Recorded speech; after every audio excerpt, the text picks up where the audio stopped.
Harvest for wheat farmers in Kano State comes earlier this year in April as against the usual July. Farmers attribute this to a number of factors such as favourable weather and improved government support. However, some farmers say issues with inputs, harvesting equipment and finding the right markets remain a challenge. Abdulaziz Ibrahim spoke to wheat farmers in Kano State and now reports. It's harvest time for many wheat farmers in Kano State, and this year some experienced improvement while for others it's the same old story.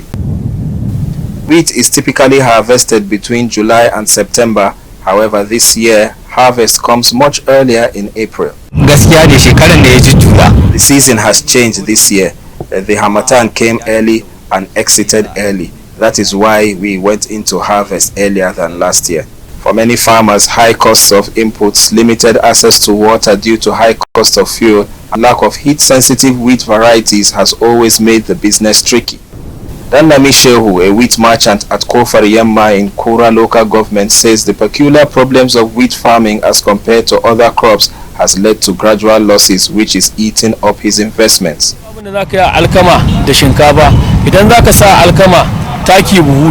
Out of all inputs, once you compare rice to wheat, the fertilizer you can use to achieve a lot if you farm rice, you can't get much with the same amount of fertilizer if you are farming wheat. So wheat farmers need support, because I'm telling you, if you had 100,000 naira as capital before, now it is depleted to just 30,000 naira after harvest. Linus Nanma operates a combined harvester which serves wheat farmers in many areas of the state during harvest time.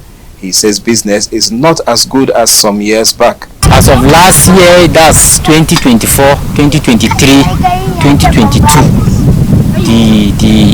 the wheat, the farmers, they farm in the largest quantity or so. But this year you see corn everywhere. According to Wheat Farmers Association of Nigeria, government intervention to support farmers came in a number of ways this past season. The federal government, in collaboration with the African Development Bank, decided to intervene into wheat production in Nigeria by giving support. And they have done so, and we really benefit out of it. Almost, I can say, all the producing states in the northern part of the country have benefited out of this support through PIFs. That is an organization established by Federal Ministry of Agriculture, and they give it out, and really our farmers, most of our farmers benefited out of it. Take example of Kano, I know more than 10,000 farmers benefited out of this system. 10,000 people. Many farmers say without consistent support, especially as regards harvest equipment and finding the right market, the gains seen this year could be temporary. These are some of the challenges again we always have with the farmers. You farm, you harvest, you charge him. For instance, let's say 4 basin, one acre. When you charge 70,000, then what you harvest at the end of the day, they will get like 2 bucks. So by the time they calculate their expenses and money for the combine, you see, they will run at loss. The companies that buy the product from us, we want them to realize the need to increase the cost at which they buy 100 kilo, which is about 80,000 naira or 75,000 naira, as this cannot fetch us much profit. So at times the cost of a bag from farmers gets up to 150,000, 160,000 or 170,000 naira.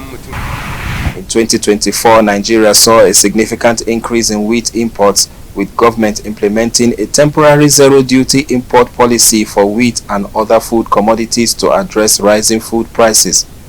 However, farmers believe there is need to look inward if the country wants to reduce its dependence on imported wheat. This year, some seed companies have provided a good seed that our farmers used, and they get a good yield. And also the federal government imports some seed from outside the country, and also in some places we have a good yields. What we are after is, let us have the one that we are going to produce inside the country, maybe by other institutions or by the seed companies, that can be available everywhere and it can be purchased in lower cost by our farmers. Although the success of farmers in Kano this year shows what is possible for farmers to achieve with the right support and determination, for now, farming wheat in Nigeria remains a risky venture for farmers as high cost of inputs and unpredictable weather threaten its sustainability. Abdulaziz Ibrahim, Trust TV News, Kano.